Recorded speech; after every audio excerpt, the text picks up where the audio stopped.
ક્યારેય વિચાર્યું છે કે એક એવો માણસ જે વિશ્વનો સૌથી ધનવાન છે તો પણ સાદા કપડાં પહેરે છે, એક જૂના ઘરમાં રહે છે અને પોતાની ગમતી કોકાકોલા પીતા પીતા દર વર્ષે શાંતિથી રોકાણ કરે છે? આખરે તેની વિચારસરણી શું છે? વિશ્વ તેને ઓમાહાનો ઓરેકલ કહે છે, પરંતુ વાસ્તવમાં તે એક એવો માણસ છે જેણે સાબિત કરી દીધું કે ધૈર્ય, અનુશાસન અને ઊંડાણથી વિચારતું મન પૈસા છાપી શકે છે. અને એ જ માણસ છે વોરેન બફેટ. હવે થોડી કલ્પના કરો, જો તમને તેની વિચારવાની રીત, તેના નિર્ણયોનું કારણ અને તેની સફળતાની પાછળના સાચા સિદ્ધાંતો સમજાઈ જાય તો શું તમારું જીવન એમ જ સામાન્ય રહેશે? બિલકુલ નહીં. એ જ કારણ છે કે આ પુસ્તક ધ વોરેન બફેટ વે ફક્ત એક જીવન ચરિત્ર નથી, તે એક સંપૂર્ણ રોડમેપ છે સ્માર્ટ રોકાણ અને બુદ્ધિપૂર્વક વિચારવાનો. આ પુસ્તકની શરૂઆત થાય છે બિલ મિલર અને પીટર લિંચ જેવા બે મહાન રોકાણકારોના ફોરવર્ડથી. અને જ્યારે આવા લોકો બફેટ વિશે કંઈ કહે છે તો તે ફક્ત વખાણ કરતા નથી, તેઓ એક ચેતવણી આપે છે. બિલ મિલર કહે છે કે બફેટની સફળતા જોવી સરળ છે, પરંતુ તેને દોહરાવવું એટલું જ મુશ્કેલ. તેઓ કહે છે કે બફેટની પ્રતિભા કોઈ જાદુથી નથી આવી, પરંતુ એક વિચાર પ્રક્રિયાથી આવી છે જે સામાન્ય લોકોને અસાધારણ નિર્ણયો લેવાનું શીખવે છે. પીટર લિંચ, જેઓ પોતે વિશ્વના સૌથી સફળ મ્યુચ્યુઅલ ફંડ મેનેજરોમાંના એક છે, તેઓ બફેટને એક એવી મિસાલ માને છે જેણે વોલ સ્ટ્રીટના કોલાહલથી દૂર રહીને પણ હંમેશા બજારને હરાવ્યું. તેઓ કહે છે કે બફેટ સાદા દેખાય છે, પરંતુ તેમની સાદગીમાં જ પ્રતિભા છુપાયેલી છે. હવે વિચારો, જો વિશ્વના બે સૌથી મોટા રોકાણકારો કહે છે કે બફેટને સમજવું સરળ નથી, તો આપણે તેમને કેટલી ઊંડાણથી વાંચવું જોઈએ? અને એ જ કારણ છે કે આ પુસ્તકને ફક્ત વાંચવામાં નથી આવતું, તેને અનુભવવામાં આવે છે. લેખક કહે છે કે તેમણે આ પુસ્તક એટલા માટે નથી લખ્યું કે લોકો બફેટ વિશે વધુ જાણે, પરંતુ એટલા માટે લખ્યું કે લોકો બફેટ જેવું વિચારી શકે. કારણ કે બફેટના રોકાણના સિદ્ધાંતો કોઈ સ્ટોક ટિપ જેવા નથી, પરંતુ તે એક જીવનભરની ફિલોસોફી છે જે તમને નિર્ણય લેવા, ધૈર્ય અને તાર્કિક વિચારસરણી શીખવે છે. એક અનેરી વાત સામે આવે છે. લેખક કહે છે કે બફેટની વ્યૂહરચના સમય સાથે બદલાઈ નથી. જ્યારે વિશ્વનો દરેક રોકાણકાર ટ્રેન્ડની પાછળ દોડે છે, ત્યારે બફેટ એ જ કરે છે જે તેઓ 1950ના દાયકામાં કરતા હતા. વેલ્યુ ઇન્વેસ્ટિંગ એટલે સારા વ્યાપારને શોધો, સસ્તામાં ખરીદો અને લાંબો સમય સુધી પકડી રાખો. હવે વાત કરીએ ઇન્ટ્રોડક્શનની. અહીં લેખક કેનેથ એલ ફિશર એક ખૂબ જ સીધી પરંતુ ચૂંટતી વાત કહે છે. મોટા ભાગના લોકો રોકાણને જટિલ બનાવી દે છે, પરંતુ બફેટે તેને ખતરનાક રીતે સાદું બનાવી દીધું. અને એ જ સાદગી લોકોને ડરાવે છે. કેમ? કારણ કે સાદગી બોરિંગ લાગે છે. લોકો ઉત્તેજના ઈચ્છે છે, ઝડપથી પૈસા કમાવાની આશા, ઝડપથી રિટર્ન મેળવવાની ઈચ્છા. પરંતુ બફેટ કહે છે slow is smooth and smooth is fast. એટલે ધીમે ચાલો, વિચારીને ચાલો, પરંતુ જ્યારે સાચો સમય આવે ત્યારે કોઈ તમને પકડી ન શકે. આ પુસ્તકની શરૂઆતમાં જ એક પ્રશ્ન ઊભો થાય છે: શું તમે બફેટ જેવું વિચારો છો? જો નહીં, તો હવે સમય આવી ગયો છે વિચાર બદલવાનો. કારણ કે આ પુસ્તક ફક્ત રોકાણની વાત નથી કરતું, તે શીખવે છે કે નિર્ણય કેવી રીતે લેવો, જોખમને કેવી રીતે જોવું અને ભાવનાઓને કેવી રીતે નિયંત્રિત કરવી. વોરેન બફેટની સૌથી મોટી શક્તિ એ નથી કે તેઓ સૌથી વધુ વાંચે છે, પરંતુ એ છે કે તેઓ સૌથી ઓછું પ્રતિક્રિયા આપે છે. જ્યારે લોકો ડરથી વેચે છે ત્યારે તેઓ ખરીદે છે. જ્યારે લોકો લાલચમાં ખરીદે છે ત્યારે તેઓ વેચે છે. તેઓ કહે છે be fearful when others are greedy and be greedy when others are fearful. આ પુસ્તકના ઇન્ટ્રોડક્શનમાં જ તમને સમજાઈ જશે કે બફેટની પ્રતિભા શું છે. તેઓ એકલા વિચારે છે, તેઓ કોલાહલથી દૂર રહે છે અને તેઓ દરેક વસ્તુને સંખ્યા, તર્ક અને મૂલ્યની નજરથી જોવે છે. તો હવે તમે તૈયાર છો? કારણ કે આગળના અધ્યાયથી આપણે ઊંડાણમાં ઉતરીશું બફેટના મનમાં. આપણે જાણીશું કે બફેટ કોણ હતા, ક્યાંથી આવ્યા, કઈ વિચારસરણીએ તેમને વિશ્વનો સૌથી વિશ્વસનીય રોકાણકાર બનાવ્યો, અને આપણે પણ એ જ માર્ગે ચાલીને પોતાનું આર્થિક જીવન કેવી રીતે બદલી શકીએ. મિત્રો, તમારું હાર્દિક સ્વાગત છે અમારી YouTube ચેનલ પુસ્તક પરિચયમાં. આજની આ શાનદાર બુકની શરૂઆત કરતા પહેલા એક નાનકડી વિનંતી છે. જો તમને આ વિડીયો ગમે તો કૃપા કરી પુસ્તક પરિચય YouTube ચેનલને સબસ્ક્રાઇબ કરો. કારણ કે જેટલા વધુ તમે સબસ્ક્રાઇબ કરશો, તેટલા જ વધુ સારા અને મૂલ્યવાન વિડીયો અમે તમારા માટે લાવી શકીશું. અને સાથે લાઈક પણ કરજો. આ વિડીયોને કોઈ એક વ્યક્તિ સાથે જરૂરથી શેર કરો, કારણ કે તમારા એક શેરથી કોઈનું જીવન બદલી શકે છે. કમેન્ટ્સમાં મને ચોક્કસથી જણાવો કે આ બુક રિવ્યૂમાં તમને શું સારું લાગ્યું. અધ્યાય 1. The world's greatest investor. વિશ્વનો સૌથી મહાન રોકાણકાર.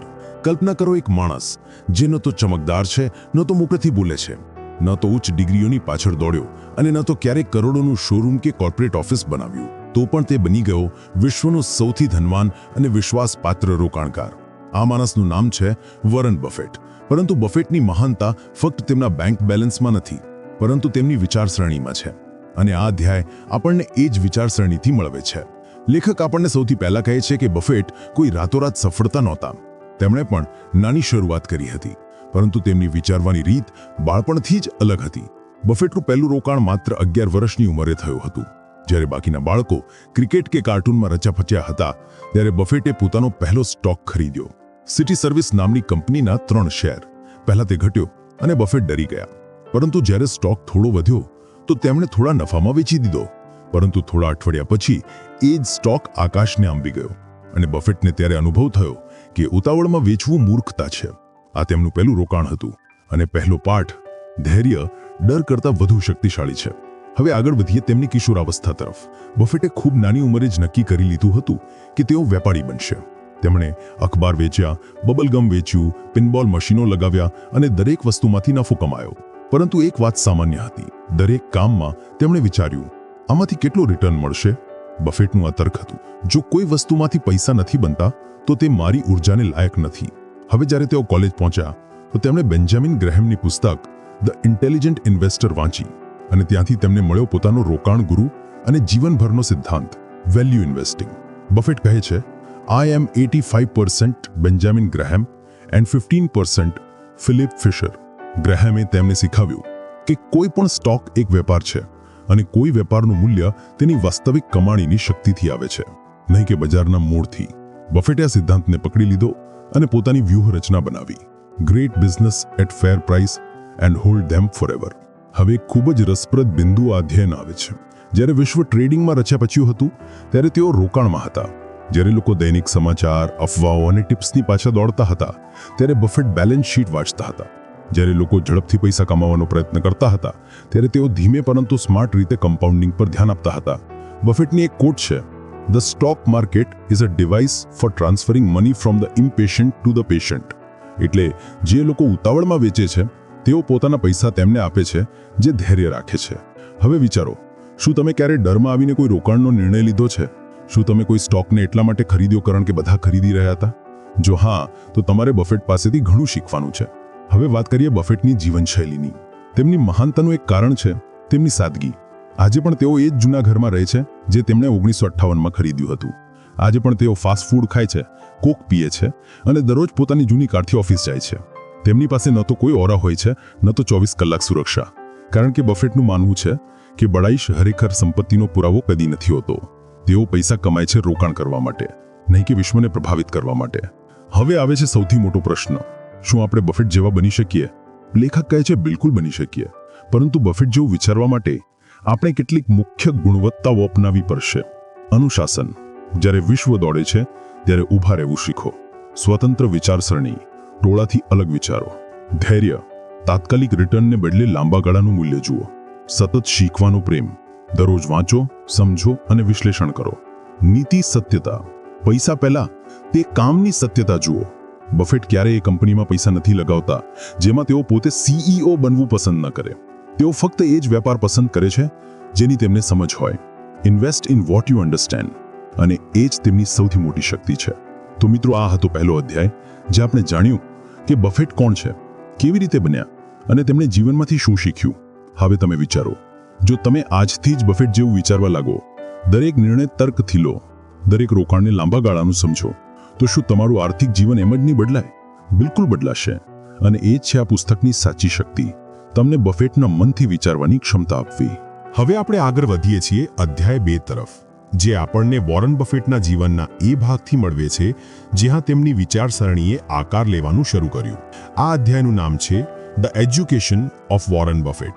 વોરન બફેટની શિક્ષા અને શીખવાની યાત્રા. હવે થોડી કલ્પના કરો, એક બાળક જે 7 વર્ષની ઉંમરે સ્ટોક માર્કેટની પુસ્તકો વાંચે છે, 11 વર્ષની ઉંમરે પોતાનો પહેલો સ્ટોક ખરીદે છે અને 13 વર્ષની ઉંમરે આવકવેરા રિટર્ન ભરે છે. શું આ કોઈ સામાન્ય બાળક હોઈ શકે? બિલકુલ નહીં. આ બાળક હતો વોરન બફેટ. અધ્યાય 2 આપણને લઈ જાય છે બફેટના ફોર્મેટિવ વર્ષોમાં, જ્યાં તેમની જિજ્ઞાસા, અનુશાસન અને શીખવાની ભૂખ ધીમે ધીમે એક રોકાણકારની વિચારસરણીમાં બદલાઈ રહી હતી. વોરન બફેટનો જન્મ 1930માં ઓમાહા, નેબ્રાસ્કામાં થયો હતો. તેમના પિતા હાવર્ડ બફેટ એક સ્ટોક બ્રોકર અને પછીથી સાંસદ પણ બન્યા. ઘરમાં શેરબજારની વાતો સામાન્ય હતી અને બફેટે ખૂબ નાની ઉંમરથી જ સંખ્યાઓ અને વેપારમાં રસ લેવાનું શરૂ કરી દીધું. જ્યારે બાળકો કોમિક્સ વાંચતા હતા ત્યારે બફેટ વેપાર પુસ્તકો વાંચતા હતા. જ્યારે બાળકો રમકડાની કારથી રમતા હતા ત્યારે બફેટ વેન્ડિંગ મશીનમાંથી નફો ગણતા હતા. તેમની એક પ્રખ્યાત બાળપણની વાર્તા છે. બફેટે પોતાનું પહેલું વેપાર રોકાણ એક પિનબોલ મશીનમાં કર્યું, જેને તેમણે એક બાર્બર શોપમાં લગાવ્યું. થોડા મહિનાઓમાં જ તેમણે એટલી આવક કરી કે તેમણે વધુ મશીનો ખરીદી અને તેને અનેક બાર્બર શોપમાં લગાવી દીધી. એ હતું તેમનું પહેલું વેપાર સામ્રાજ્ય, કોઈ ફેન્સી ઓફિસ કે મૂડી વગર. આનાથી બફેટે શીખ્યું કે જો સાચી વ્યવસ્થા બની જાય તો પૈસા મહેનત વગર પણ આવી શકે છે. હવે વાત કરીએ તેમની શૈક્ષણિક શીખવાની. બફેટે યુનિવર્સિટી ઓફ નેબ્રાસ્કામાંથી સ્નાતક થયા અને પછી હાવર્ડ બિઝનેસ સ્કૂલમાં અરજી કરી, પરંતુ તેમને નકારી દેવામાં આવ્યા. હવે વિચારો, વિશ્વના સૌથી સફળ રોકાણકારને હાવર્ડે ના કહી દીધી, પરંતુ તેમણે હાર ના માની. બફેટે ફરી કોલંબિયા બિઝનેસ સ્કૂલમાં અરજી કરી, જ્યાં તેમના આદર્શ બેન્જામિન ગ્રાહમ ભણાવતા હતા, અને અહીંથી તેમના જીવનની સાચી શિક્ષા શરૂ થઈ. બેન્જામિન ગ્રાહમને રોકાણની દુનિયામાં વેલ્યુ ઇન્વેસ્ટિંગના પિતા કહેવામાં આવે છે. તેમની પુસ્તક ધ ઇન્ટેલિજન્ટ ઇન્વેસ્ટરે બફેટની વિચારસરણીને બદલી નાખી. ગ્રાહમે બફેટને શીખવ્યું કે સ્ટોક ફક્ત સંખ્યા નથી, તે એક વેપાર છે, અને વેપારનું સાચું મૂલ્ય તેની કમાણી, સંપત્તિ અને ભવિષ્યની વૃદ્ધિની સંભાવનાથી આવે છે. બફેટે આ ફિલોસોફીને એટલી ઊંડાણેથી અપનાવી કે તેમણે ગ્રાહમ સાથે કામ પણ કર્યું, ગ્રાહમ ન્યુમન કોર્પમાં. પરંતુ યાદ રાખો, બફેટે ફક્ત ગ્રાહમની વાતો સાંભળી નહીં, પરંતુ તેના પર અમલ કર્યો. ગ્રાહમ માટે સ્ટોકનું માર્જિન ઓફ સેફ્ટી સૌથી મહત્વનું હતું. એટલે કોઈપણ રોકાણમાં એટલો અંતર હોવો જોઈએ કે જો કંઈ ખોટું પણ થાય તો નુકસાન ઓછું થાય. બફેટે આ વિચારને પોતાની વ્યૂહરચનામાં ઊંડે ગાંઠે બાંધી લીધો. પરંતુ એક સમય એવો પણ આવ્યો જ્યારે બફેટને લાગ્યું કે ગ્રાહમની વિચારસરણી એકદમ સંખ્યા આધારિત હતી. તેઓ ફક્ત અંડરવેલ્યુડ સ્ટોકમાં જ રોકાણ કરતા હતા, ભલે કંપનીનો વેપાર કેવો પણ હોય. બફેટને અહીં ખોટ લાગી. તેઓ કહે છે કે જો કંપની સારી નથી તો તે ક્યારેય લાંબા ગાળે જીત ન શકે, ભલે તે કેટલી પણ સસ્તી હોય. અહીંથી બફેટની વિચારસરણી વિકસિત થઈ. તેમણે ફિલિપ ફિશરની પુસ્તક common stocks and uncommon profits વાંચી, જેણે તેમને શીખવ્યું કે કંપનીની ગુણવત્તા, મેનેજમેન્ટની સત્યતા અને લાંબા ગાળાના દૃષ્ટિકોણને પણ ધ્યાન આપવું જોઈએ.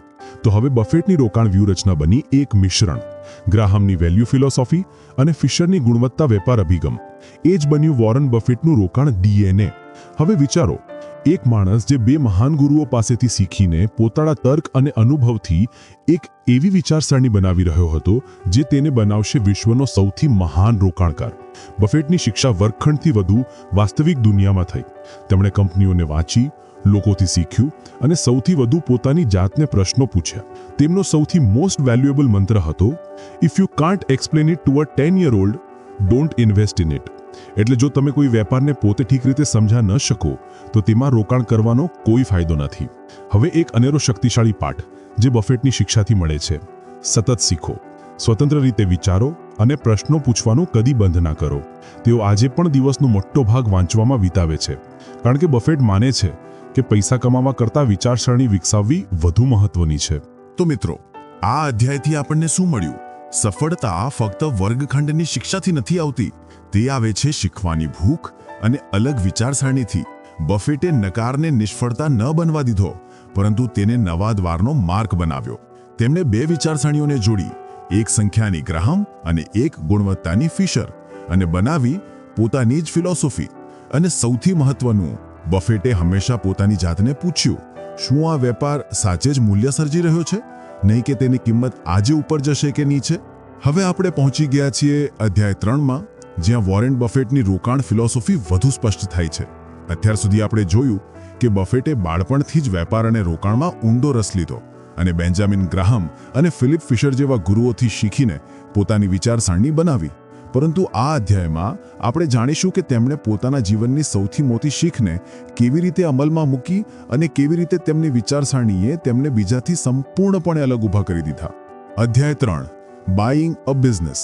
એક શેર નહીં, એક સંપૂર્ણ વેપાર ખરીદવો.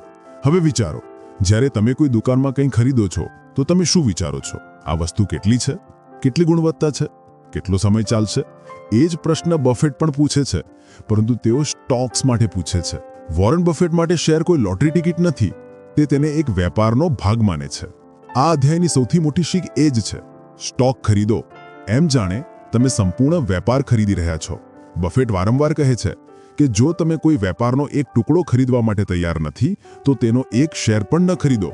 હવે આ વિચારસરણી બાકીના રોકાણકારોથી કેમ અલગ છે? કારણ કે મોટાભાગના લોકો સ્ટોક માર્કેટમાં કિંમત જુએ છે, ચાર્ટ જુએ છે, વોલ્યુમ જુએ છે, ટ્રેન્ડ જુએ છે, પરંતુ બફેટ ફક્ત વેપારનું મૂલ્ય જુએ છે. હવે આ અધ્યાયમાં એક શાનદાર વાત સામે આવે છે કે બફેટ કોઈપણ કંપનીમાં રોકાણ કરતા પહેલા તેના વેપાર મોડેલ, કમાણીની શક્તિ, મેનેજમેન્ટની સત્યતા અને લાંબી ઉંમરને પરખે છે.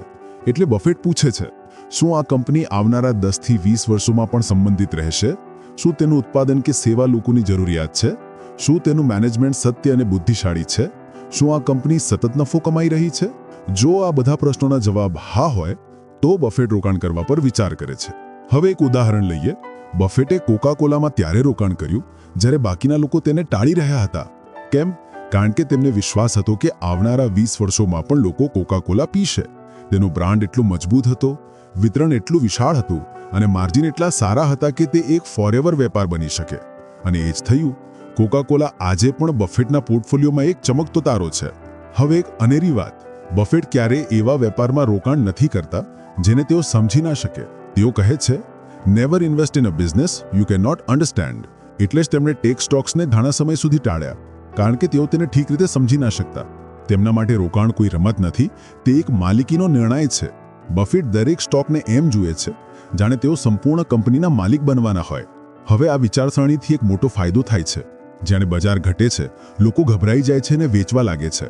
પરંતુ બફેટને ફરક નથી પડતો, કારણ કે તેઓ જાણે છે કે વેપાર હજુ પણ એટલો જ મજબૂત છે.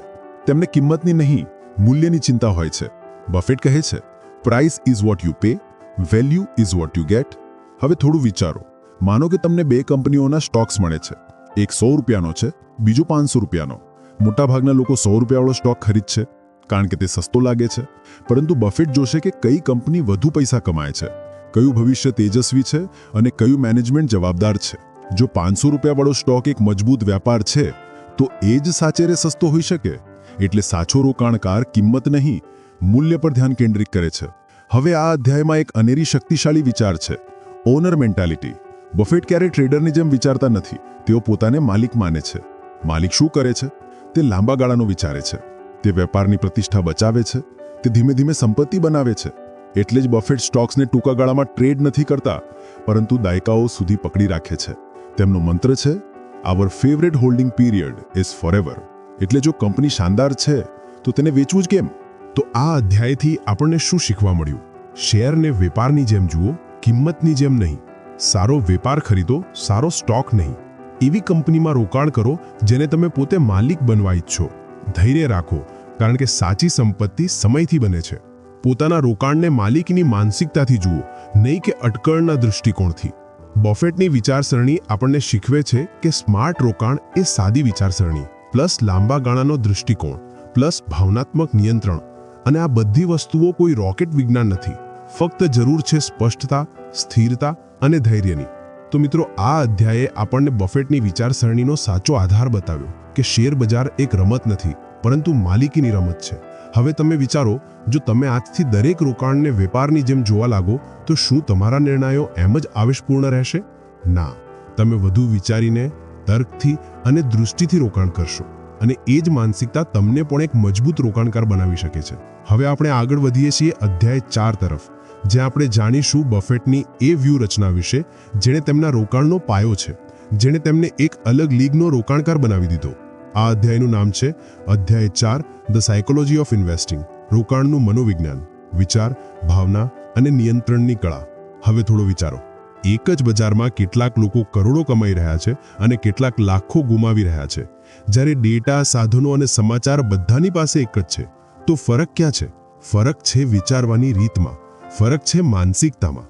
બફેટ કહે છે, investing is not a game where the guy with the 160 IQ beats the guy with the 130 IQ. Once you have ordinary intelligence, what you need is the temperament to control the urge that get others into trouble.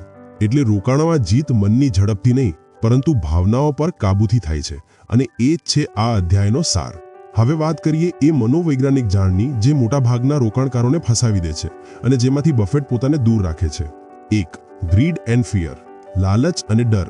બજાર જ્યારે ઉપર જાય છે લોકો જરૂર કરતાં વધુ ખરીદે છે અને જ્યારે નીચે આવે છે ત્યારે ડરમાં વેચી દે છે.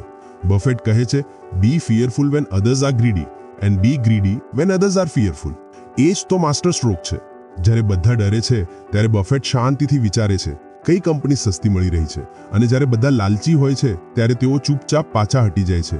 નિયંત્રણ, ધૈર્ય અને નિરીક્ષણ એ જ તેમની શક્તિ છે. 2. Hard mentality. ટોળાની પાછળ દોડવું. બજારમાં એક ખૂબ મોટું મનોવૈજ્ઞાનિક ઝાડ છે. બધા લઈ રહ્યા છે તો હું પણ લઈ લઉં. પરંતુ બફેટ ક્યારેય ટોળા સાથે નથી ચાલતા. તેઓ કહે છે you can't do well investing unless you think independently. બજારમાં જો ટોળું 100ની દિશામાં દોડે છે તો બફેટ પહેલા વિચારે છે કે શું 100ની દિશા સાચી પણ છે. એ વિચારસરણી તેમને અલગ બનાવે છે. 3. Over confidence. ઘણા રોકાણકારો શરૂઆતની સફળતાથી ઓવર કોન્ફિડન્ટ થઈ જાય છે. તેમને લાગે છે કે હવે તેઓ બજારને સમજી ગયા છે, પરંતુ બફેટ હંમેશા નમ્ર રહે છે. તેઓ કહે છે the market can remain irrational longer than you can remain solvent. એટલે બજારને અંદરથી ઓછું આંકશો નહીં. એટલે બફેટ હંમેશા પોતાને પરીક્ષા આપતા રહે છે. દરેક રોકાણ પહેલા એ જ વિચારે છે કે શું હું સાચે જ આને સમજું છું.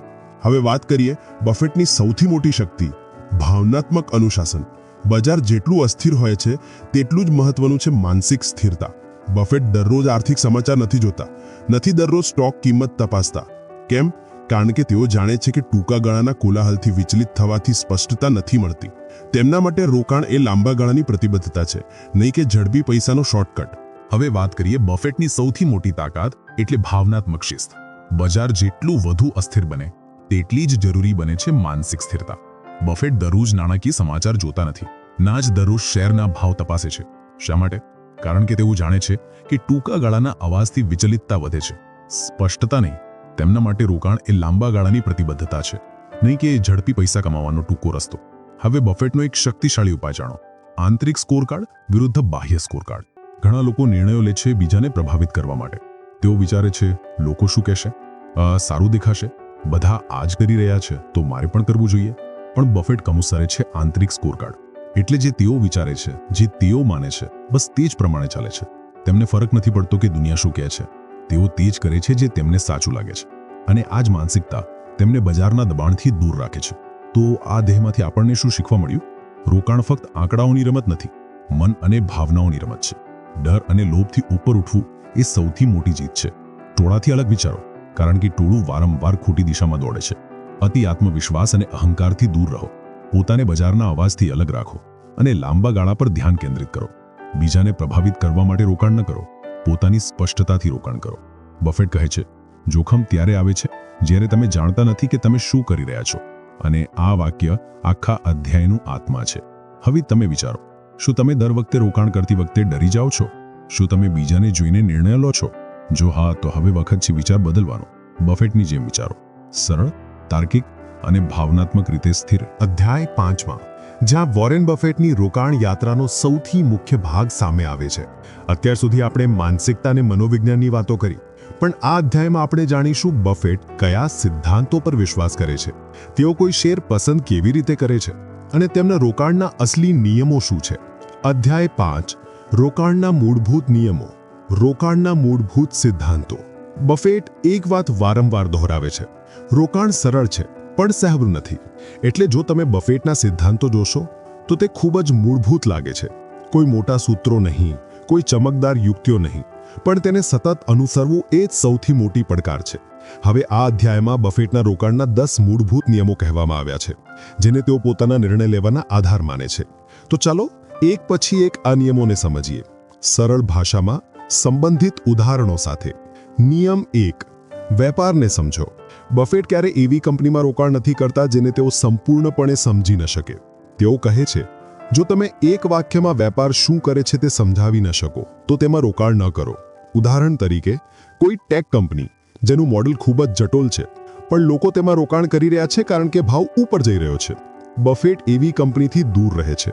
તેઓ કહે છે સ્પષ્ટતા વધુ નફાકારક છે કરતાં જટિલતા. નિયમ 2, લાંબા ગાળાનો દૃષ્ટિકોણ રાખો. બફેટ શેરોને ટૂંકા ગાળાના નફા માટે ખરીદતા નથી. તેઓ વિચારે છે, શું આ વેપારને આગામી 10 થી 20 વર્ષ સુધી માલિકી કરવા માંગીશ? આ જ કારણ છે કે તેમણે કોકા-કોલા, અમેરિકન એક્સપ્રેસ અને જિલેટ જેવા બ્રાન્ડમાં રોકાણ કર્યું, કારણ કે તેમને વિશ્વાસ હતો કે આ કંપનીઓ આવનારા દાયકાઓ સુધી મજબૂત રહેશે. નિયમ 3. સ્પર્ધાત્મક લાભ જુઓ. બફેટ હંમેશા એવી કંપનીઓ શોધે છે જેમની પાસે મજબૂત મોટ છે, એટલે એક એવો લાભ જે તેમને સ્પર્ધાથી બચાવી રાખે. જેમ કે કોકા-કોલાનો વૈશ્વિક બ્રાન્ડ, એપલનું ઇકોસિસ્ટમ અથવા એમેઝોનનું લોજિસ્ટિક્સ નેટવર્ક. આ બધી વસ્તુઓ તેમને સામાન્ય કંપનીઓથી અલગ બનાવે છે. બફેટ કહે છે, ટટાઉ સ્પર્ધાત્મક લાભવાળા વેપારમાં રોકાણ કરો. નિયમ 4. નિષ્ઠાવાન અને સક્ષમ વ્યવસ્થાપન હોવું જોઈએ. બફેટ કંપનીના વ્યવસ્થાપનને ખૂબ મહત્વ આપે છે. તેઓ જુએ છે કે નેતૃત્વ નૈતિક છે. શું તેમણે ભૂતકાળમાં સતત પરિણામો આપ્યા છે? શું તેઓ શેરધારકોના પૈસાનો જવાબદારીપૂર્વક ઉપયોગ કરે છે? જો વ્યવસ્થાપનમાં વિશ્વાસ ન હોય તો બફેટ એ વેપારથી દૂર રહે છે. નિયમ 5. આકર્ષક ભાવે ખરીદો. મૂલ્ય રોકાણની સૌથી મહત્વની વાત. કોઈ પણ શાનદાર વેપારને પણ ખોટા ભાવે ખરીદવું એ મોટી ભૂલ બની શકે છે. બફેટ કહે છે, એક શાનદાર કંપનીને વાજબી ભાવે ખરીદવી વધુ સારી છે કરતાં વાજબી કંપનીને શાનદાર ભાવે. એટલે સસ્તી વસ્તુ નહીં, મૂલ્યવાન વસ્તુ ખરીદો, પણ સાચા ભાવે. હવે આ મુખ્ય નિયમો પછી બફેટની રોકાણ અભિગમમાં એક વધુ ઊંડો ખ્યાલ આવે છે. કેન્દ્રિત રોકાણ વિરુદ્ધ વૈવિધ્યકરણ. દુનિયા કહે છે જોખમ ઘટાડવું હોય તો વૈવિધ્યકરણ કરો, પણ બફેટ કહે છે વૈવિધ્યકરણ એ અજ્ઞાનતા સામે રક્ષણ છે. એટલે જો તમને ખબર હોય કે તમે શું કરી રહ્યા છો તો તમારે 30 થી 40 શેરમાં પૈસા નાખવાની જરૂર નથી. બફેટ પોતે ફક્ત થોડી પસંદગીની કંપનીઓમાં રોકાણ કરે છે અને તેમને ઊંડાણપૂર્વક સમજે છે. તેમનો વિશ્વાસ છે, તમારા ઈંડાને થોડી ટોપલીઓમાં મૂકો અને તેમને ખૂબ જ નજીકથી જુઓ. હવે વાત કરીએ બફેટની રોકાણ ફિલસૂફીના 3 સ્તંભોની. વેપાર વિશ્લેષણ. શું કંપની સમજમાં આવે છે? વ્યવસ્થાપન મૂલ્યાંકન. શું નેતૃત્વ વિશ્વાસપાત્ર છે? નાણાકીય મજબૂતાઈ. શું કંપની મજબૂત નફોને વળતર આપે છે? જો આ ત્રણેય બોક્સ ટિક થઈ જાય તો બફેટ રોકાણ માટે તૈયાર થઈ જાય છે. હવે તમે વિચારો કે જ્યારે તમે કોઈ શેર ખરીદો છો તો શું તમે આ બધી વસ્તુઓ તપાસો છો અથવા ફક્ત ભાવ, ચાર્ટ કે ટિપ જોઈને રોકાણ કરો છો? આ જ તફાવત છે બફેટ અને બાકીના રોકાણકારો વચ્ચે. બફેટનો દરેક નિર્ણય ડેટા, સિદ્ધાંત અને લાંબા ગાળાના વિચાર પર આધારિત હોય છે. અને સૌથી અંતિમ મહત્વની વાત આ અધ્યાયમાંથી, ધૈર્ય એ જ નફો છે. બફેટે કહ્યું છે, શેર બજાર એ પૈસા ટ્રાન્સફર કરવાનું સ્થળ છે, સક્રિયથી ધીરજવાન તરફ. એટલે જે લોકો ઝડપથી ખરીદ વેચાણ કરે છે તેઓ પોતાના પૈસા તેમને આપી રહ્યા છે જે શાંતિથી બેઠા છે, જે સાચા અવસરની રાહ જોઈ રહ્યા છે. તો આ અધ્યાયમાંથી શું શીખ્યા? રોકાણને સરળ બનાવો, જટિલ નહીં. કંપનીને સમજો, તેના ભાવ અને મૂલ્યનો તફાવત જાણો. ફક્ત મજબૂત વેપારમાં વિશ્વાસ રાખો. નેતૃત્વ, નૈતિકતા અને નાણાકીયને ઊંડાણપૂર્વક વિશ્લેષણ કરો. વૈવિધ્યકરણ કરતાં વધુ મહત્વનું છે કેન્દ્રિત અને સમજ. અને સૌથી વધુ ધૈર્ય રાખો, શાંતિ રાખો, કારણ કે સમય જ અસલી વળતર આવે છે. હવે તમે વિચારો કે જો તમે પણ આજથી બફેટની જેમ રોકાણના મૂળભૂત નિયમો અપનાવવા લાગો તો શું તમારા પોર્ટફોલિયોની ગુણવત્તા સુધરશે નહીં? ચોક્કસ સુધરશે. અને આ જ છે બફેટનો રસ્તો. સરળ વિચારવું, ઊંડાણપૂર્વક સમજવું અને નિડરતાથી રોકાણ કરવું. અધ્યાય 6, જે વોરેન બફેટની રોકાણની સૌથી તકનીકી પણ સૌથી જરૂરી કુશળતા પર કેન્દ્રિત છે. અધ્યાય 6, સાચું મૂલ્ય કેવી રીતે ઓળખવું. બફેટનું મૂલ્યાંકન પદ્ધતિ. અત્યાર સુધી આપણે જાણ્યું કે બફેટ કેવી રીતે વિચારે છે, કયા સિદ્ધાંતો અનુસરે છે અને તેઓ કંપનીઓને કેવી રીતે પરખે છે. પણ અસલી પ્રશ્ન હવે આવે છે, સારી કંપનીને કેવી રીતે ઓળખવી કે તે હમણાં સાચા ભાવે મળી રહી છે કે નહીં? કારણ કે રોકાણમાં સૌથી વધુ તફાવત અહીં જ પડે છે. તમે જે ખરીદ્યું તે મોંઘું હતું કે સસ્તું? બફેટ કહે છે, જોખમ વોલેટિલિટીથી નહીં પણ વેપાર માટે વધુ પડતું ચૂકવવાથી આવે છે. અને આ જ કારણથી બફેટનું પૂરું ધ્યાન રહે છે મૂલ્યાંકન પર. બફેટની મૂલ્યાંકન ફિલસૂફી. બફેટ રોકાણને 2 ભાગમાં વહેંચે છે. વ્યાપાર ગુણવત્તા વિશ્લેષણ, એટલે કંપનીનો મોડલ, મોટ, વ્યવસ્થાપન, માર્જિન વગેરે. આંતરિક મૂલ્ય અંદાજ, એટલે એ કંપનીનું અસલી મૂલ્ય શું છે, જેને તેઓ આંતરિક મૂલ્ય કહે છે. હવે પ્રશ્ન ઊભો થાય છે, આંતરિક મૂલ્ય શું છે? બફેટ કહે છે, આંતરિક મૂલ્ય એ વ્યાપારના બાકીના જીવન દરમિયાન કાઢી શકાય તેવા રોકડનું ડિસ્કાઉન્ટેડ મૂલ્ય છે. એટલે કોઈ કંપની આવનારા વર્ષોમાં કેટલા પૈસા કમાશે અને એ પૈસાનું આજનું મૂલ્ય કેટલું છે. આ જ છે આંતરિક મૂલ્ય. આ થોડું તકનીકી લાગી શકે છે, પણ બફેટ તેને ખૂબ સરળ બનાવે છે. બફેટ શૈલીનું પગલું દ્વારા પગલું મૂલ્યાંકન. પગલું 1, વ્યાપારની કમાણી શક્તિ સમજો. પહેલા જુઓ કે કંપની દર વર્ષે કેટલી કમાણી કરે છે, એટલે તેનો ચોખ્ખો નફો અથવા માલિક કમાણી. બફેટ કહે છે કમાણી એ મૂલ્યનું એન્જિન છે. જો કંપની સતત કમાણી આપે છે તો આ પહેલી સારી નિશાની છે. પગલું 2, ભવિષ્યના રોકડ પ્રવાહની આગાહી કરો. હવે જુઓ કે આગામી 5-10 વર્ષોમાં આ કંપની કેટલું કમાઈ શકે છે. એટલે તમે એક વાસ્તવિક અંદાજ સાથે અનુમાન બનાવો છો. અહીં બફેટ સાવધાની આપે છે, અતિ આશાવાદી ન બનો, સંયમી રહો, એટલે અતિ ઊંચી અપેક્ષાઓ ન રાખો, વાસ્તવિકતા સાથે વિચારો. પગલું 3, એ કમાણીને ડિસ્કાઉન્ટ કરો. હવે જે તમે ભવિષ્યની કમાણીનો અંદાજ લગાવ્યો તેને તમે આજના પૈસામાં ફેરવો છો. તેને કહે છે ડિસ્કાઉન્ટેડ કેશ ફ્લો, DCF. એટલે જે પૈસા તમને 5 વર્ષ પછી મળશે તેનું આજનું મૂલ્ય શું છે. આ ગણતરીમાં એક દર લાગે છે જેને કહે છે ડિસ્કાઉન્ટ દર, જે સામાન્ય રીતે 10 થી 15% વચ્ચે હોય છે જોખમ પ્રમાણે. પગલું 4, આંતરિક મૂલ્યની તુલના બજાર ભાવ સાથે કરો. હવે જે અંતિમ મૂલ્ય તમે કાઢ્યું તેને આજના બજાર ભાવ સાથે તુલના કરો. જો આંતરિક મૂલ્ય વધુ હોય અને બજાર ભાવ ઓછો હોય તો બફેટ કહે છે એ તમારો અવસર છે રોકાણ કરવાનો. તેને કહે છે સુરક્ષા માર્જિન સાથે ખરીદવું. સુરક્ષા માર્જિન બફેટનો સૌથી મહત્વનો સિદ્ધાંત. બફેટનો પ્રિય રોકાણ નિયમ આ જ છે, ક્યારેય સુરક્ષા માર્જિન વગર રોકાણ ન કરો. એટલે જો તમે ગણતરી કરી કે કોઈ કંપનીનું આંતરિક મૂલ્ય ₹500 છે તો બફેટ તેને 300 અથવા ₹350 પર જ કરી જ છે, જેથી જો થોડી ભૂલ પણ થાય તો પણ નુકસાન ન થાય. બફેટ આ સિદ્ધાંત પોતાના ગુરુ બેન્જામિન ગ્રેહમ પાસેથી લાવ્યા છે, જેમણે હંમેશા શીખવ્યું કે સુરક્ષા સૌથી પહેલા. બફેટ કહે છે તમારે દરેક પીચ પર સ્વિંગ કરવાની જરૂર નથી, ફક્ત એની રાહ જુઓ જે તમે સમજો છો અને જેનો ભાવ સાચો છે. એટલે દરેક શેરમાં પૈસા નાખવાની જરૂર નથી, ફક્ત ધૈર્ય રાખો અને સાચા અવસર પર રમો. વાસ્તવિક ઉદાહરણ, બફેટે જિલેટમાં રોકાણ કેમ કર્યું? બફેટે જિલેટમાં ત્યારે રોકાણ કર્યું જ્યારે લોકો તે શેરને લઈને વધુ ઉત્સાહિત નહોતા. તેમણે જોયું કે દરેક માણસ રોજ શેવિંગ કરે છે, બ્રાન્ડ નિષ્ઠા મજબૂત છે, ઊંચા પુનરાવર્તિત ગ્રાહક આધાર છે, નફા માર્જિન અદ્ભુત છે, અને જ્યારે ભાવ તેમના આંતરિક મૂલ્ય કરતાં ઓછો મળ્યો તો બફેટે ભારે રોકાણ કર્યું અને એ રોકાણ બ્લોકબસ્ટર સાબિત થયું. તો હવે પ્રશ્ન તમારી પાસે, શું તમે કોઈ કંપનીનું મૂલ્ય ફક્ત તેના શેર ભાવથી નક્કી કરો છો, અથવા તમે એ કંપનીની કમાણી, ટકાઉપણું અને મોટ પર ધ્યાન આપો છો? બફેટ કહે છે ભાવ એ છે જે તમે ચૂકવો છો, મૂલ્ય એ છે જે તમને મળે છે. અને આ જ છે આ અધ્યાયનું આત્મા. આ અધ્યાયમાંથી 5 મોટા ટેકઅવે. સારા વેપારને સાચા ભાવે ખરીદવું સૌથી જરૂરી છે. આંતરિક મૂલ્ય એ ભવિષ્યની કમાણીનું આજનું મૂલ્ય છે. સુરક્ષા માર્જિન રોકાણને સુરક્ષિત બનાવે છે. ભાવ અને મૂલ્યમાં તફાવત સમજો. સસ્તું દેખાવું હંમેશા સારું નથી હોતું. ધૈર્ય અને શિસ્ત જ બફેટની અસલી તાકાત છે. હવે થોડું વિચારો, જો તમે કોઈ કંપનીનું સાચું મૂલ્ય ગણતરી કરી શકો તો શું તમે બીજાથી વધારે સારા નિર્ણયો ન લઈ શકો? ચોક્કસ લઈ શકો. અને આ જ છે બફેટનો રસ્તો. ગણતરી કરો, રાહ જુઓ અને પછી રોકાણ કરો. અધ્યાય 7, જે બફેટની રોકાણ ફિલસૂફીનો એક અત્યંત મહત્વનો ભાગ છે. આ અધ્યાયમાં આપણે જાણીશું બફેટનો દૃષ્ટિકોણ વ્યવસ્થાપન વિશે. એટલે કોઈ પણ વેપારના નેતૃત્વને તેઓ કેવી રીતે જુએ છે અને શા માટે એક સારો મેનેજર એટલો જ જરૂરી છે જેટલો એક સારો વેપાર. અધ્યાય 7, વ્યવસ્થાપનના સિદ્ધાંતો. વોરન બફેટના મતે એક સારા રોકાણ માટે કંપનીનું નેતૃત્વ કેવું હોવું જોઈએ? વોરન બફેટ કહે છે જ્યારે તમે શેર ખરીદો છો ત્યારે તમે વેપારનો એક ભાગ ખરીદો છો અને દરેક વેપાર પાછળ લોકો હોય છે. એટલે જો તમે કોઈ વેપાર પસંદ કરો છો તો તમે ફક્ત તેના ઉત્પાદન અથવા આંકડાઓમાં નહીં પણ તેના નેતાઓમાં પણ વિશ્વાસ મૂકો છો. અને આ જ કારણ છે કે બફેટ કોઈ પણ રોકાણ પહેલા કંપનીના વ્યવસ્થાપનને ઊંડાણપૂર્વક પરખે છે. બફેટની નજરમાં વ્યવસ્થાપનના 3 સૌથી મહત્વના ગુણ. 1, તાર્કિકતા. શું વ્યવસ્થાપન વિચારીને નિર્ણયો લે છે? બફેટ એવા મેનેજરોને પસંદ કરે છે જે સાચા સમયે મૂડી વહેંચે, જરૂર હોય ત્યારે જ વિસ્તરણ કરે અને શેરધારકોના પૈસાને પોતાની જવાબદારી સમજે. તેઓ એવા CEOથી દૂર રહે છે જે ફક્ત મીડિયામાં ચમકવા અથવા અહંકારના સંતોષ માટે ખોટા નિર્ણયો લે છે. ઉદાહરણ, બફેટે જોયું છે કે કેટલાક CEO અધિગ્રહણ પર એટલા પૈસા ખર્ચી નાખે છે કે કંપની વિનાશની કિનારે આવી જાય છે, ફક્ત એટલા માટે કે તેઓ મોટા દેખાવા માંગે છે. જ્યારે બફેટ પોતે એવી કંપનીઓમાં રોકાણ કરે છે જ્યાં મૂડી વહેંચણી પૂરી સમજદારી અને નિષ્ઠાથી થાય છે. 2, પારદર્શિતા. શું વ્યવસ્થાપન શેરધારકો સાથે સત્યથી વાત કરે છે? બફેટ માટે સૌથી મહત્વની વાત છે ખુલ્લી વાતચીત.